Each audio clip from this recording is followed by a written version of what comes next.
So almost 4 years ago, I wrote a little blog and shared it with some friends and family who were asking me for advice about studying computer science at university. It was mostly just a brain dump of a bunch of advice that I had that would help them out. I figured that I'd turn it into a video and share it here, so hopefully it can help some more people as well. I haven't followed all of this advice, but some of it I did and it helped me out, so take what's useful and sort of leave the rest if you don't think it'll be useful for you. First of all, like, why computer science?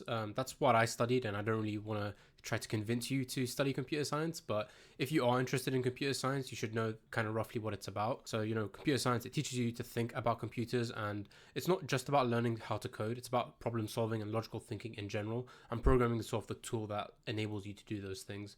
And programming is definitely a big part of it, and that's what a lot of the careers are, but there's a lot of other things you can do as well. Most people will, study computer science to then become a software engineer or a dev, but there are other fields, you can go through to like data science, cybersecurity, product roles, there's startup opportunities. There's a lot you can do with a computer science degree, and it doesn't have to be just writing code. It's obvious to everyone that tech is everywhere and sort of dominating every single aspect of life. Even during COVID, which is like when I wrote this blog and when I studied at university, other industries were struggling, but the demand for developers was actually increasing. Salaries were going up. People kept their jobs at the time. Obviously, a lot of that changes and the market does adapt. But overall, I would say that the experience of being a software engineer is really good, and being in tech roles is a really great thing to aim for. In general, I would say tech jobs have like really good perks, very solid pay, and in general, I would say they have a lot less stress than other courses that you might want to study. It's less stress than studying medicine or pharmacy or law or anything like that. I'm not saying that computer science is easy, but I think the lifestyle that you can get out of it is really good, considering the effort and work that goes into it. So before you actually go to university, there are some things you can do beforehand to really set yourself up. I would say first and foremost, before anything, it's to learn a programming language. I know everyone does say you can study a computer science degree without already knowing a programming language, and although that is true, it does put you ahead massively to already know how to code. It doesn't really matter which language you pick, but ideally you find something that your university is going to teach you anyways, and you learn that ahead of time. So if you know they're going to teach you Java or Python, you should probably look into learning those languages beforehand. If you don't know what your university is going to end up going with, and so you're not sure what to pick, I would suggest to just go with a general purpose language like Python or Java, and learn those. It might also be worth learning some HTML, CSS, and JavaScript, because it can help you like make web applications, and it's relatively simple. And in general, I would say these languages are very useful, very general, and multi-purpose, and they're fairly easy to start with. There's also a ton of online resources and tutorials that you can use. You really don't need to spend any money. I'm not going to recommend one here, but you can just search online. You can use AI and ChatGPT and stuff like that to sort of help you with your learning journey. But there's so many free things on YouTube, on Reddit, on Free Code Camp, and there's just so many websites and tutorials out there. It's not hard to find those courses and just go through any tutorial and just learn how to learn a programming language or learn something in computer science. You're going to end up doing that in university anyways. You might as well do it now. I also recommend making a GitHub account.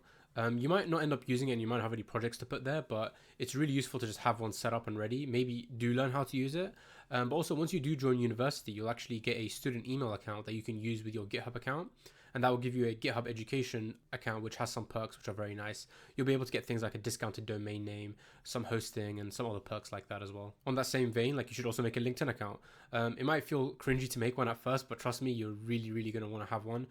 This is how you're going to find people who can help you get internships, make connections. I recommend you generally just add anyone and everyone that you recognize, like any colleagues, any course mates, any school friends, alumni, whatever. Just connect. Like, no one is really thinking about it that deeply. Just connect with everyone that you can.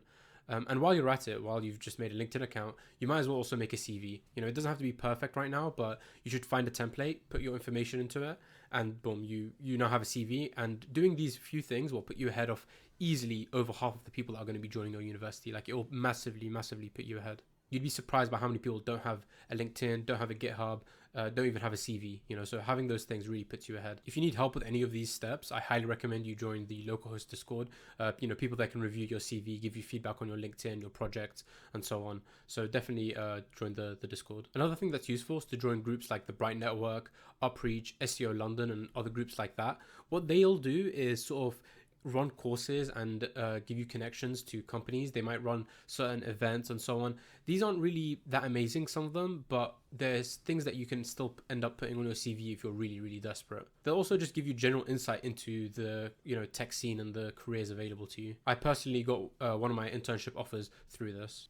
So let's say you finally joined university and you've started. Obviously, do the other things that I already mentioned, but here's some things you could do after you've actually started at university. So if you're studying computer science, you're probably into gaming. So maybe consider joining the esports society. They'll host like different tournaments and events. And if you're really good at gaming, you can probably get involved in those tournaments and perform well. And in general, it's just a nice way to maybe meet some people. Another really important thing is to be smart with your student finance. If you're getting any student loans or student finance support, it's really important that you don't waste that money. Personally, I remember I spent like $1.50 on a laptop and I barely even use it anymore. Even at the time, I didn't really need it because I had my PC. So yeah, definitely be careful with your money and don't waste it on anything. You know, I've seen a lot of people who use it to buy consoles, and then when they need money later, they end up selling their console, and then they buy back the console, and it's just ridiculous, like what some people do. So like, you got to really be careful with your money. Don't waste it. If you're really on it, you should probably actually consider investing some of that money if you don't need to use it.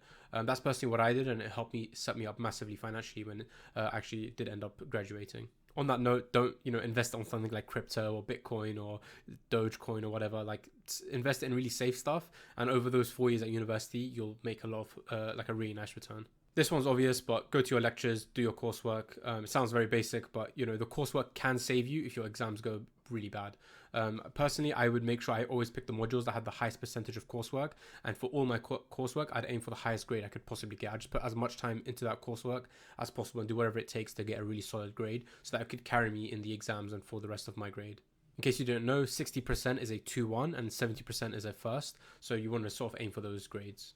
I'll be honest, I didn't go to all of my lectures. I actually missed a lot of them. I also had COVID was during my time at university, so I ended up having a lot of online lectures, which did make things a bit easier. But even then, I'll be honest, I didn't really watch most of those. I just really heavily relied on coursework to sort of carry me. That being said, like when it did come to the exams and having to revise, I ended up going through all the lectures very quickly, taking screenshots, making study notes, and so on. So you still do eventually need to go through the lectures, and if you do fall behind, it's very, very hard to catch up. Even if you fall behind 1 week, like it's almost impossible to catch up. I personally don't know anyone who's caught up once they've fallen behind, so it's really important that you try to keep up with it as much as you can. If you can, try to treat university like a job. Not every week, but most weeks, try to make a plan, block out some time, really focus on university, use a calendar or use some note-taking app to really track everything that you're doing for university, and like make sure you're on top of things. Like during those 3 or 4 years that you're at university, that should be one of the highest priority things in your life. Another one is like, you're going to be on social media. You're going to be scrolling those TikToks, you're going to be scrolling through Instagram reels, you're going to be watching your YouTube shorts. So try to make it so that some of that content at least is related to computer science and related to software engineering and related to your career, so you're getting a bit of useful stuff. So there's a lot of different content creators out there. I'll be honest, I don't really have any of them on my Instagram reels. I just get a lot of brain rot stuff instead. But I remember at the time I'd watch people like Theo, Primogen, NeetCode, Web Dev Simplified, Computer File, Ben Awad, and other people like that. So definitely find these content creators and watch their content, get them into your feeds. In general, this stuff will sort of keep computer science in the back of your mind and like sort of always give you a touch point where if you do find any of those videos interesting, you have something to watch that is related to your career. But yeah, that's most of the advice I have really for someone going into studying computer science at university. I do have other advice for sort of getting an internship and graduate roles. I also have another video about finance and stuff like that. So you're welcome to check those out. If you need any other help, definitely join the local host Discord. A lot of people there are chatting about their tech, their experience at university, studying computer science, getting jobs and so on. So definitely join there, get some advice, and upgrade yourself. You didn't have to cut me off.